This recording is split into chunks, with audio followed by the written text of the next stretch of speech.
Hi,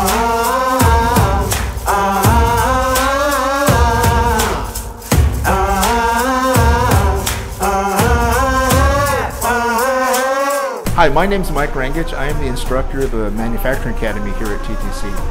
The Manufacturing Academy is actually a set of Delta classes from Delta College that we teach to the juniors and seniors here at TTC. In the course of the 2-year program, you get a total of 6 courses at Delta College. We get most of the way through the basic certificate in CNC, Computer to Numerical Control.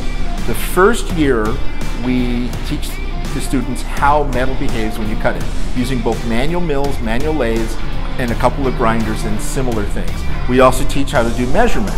We can measure easily down to 1/10,000th of an inch. In the course of the class, the first year is 4 days of classwork and 1 day of a job shadow. In the second year, we only have one class in both of the semesters, which is 2 days a week, and 3 days a week they are sent out on a co-op, which they're supposed to be paid for.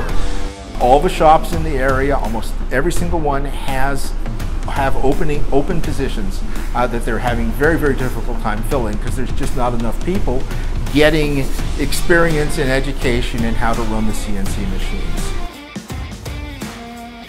I'm John Quirk, and I go to Carroll Schools as well as the Tech Center. My favorite part of this class is probably the ability to learn hands-on and be able to work with the machines, and one of my favorites is to pretty much like create a part that you can use out of just nothing.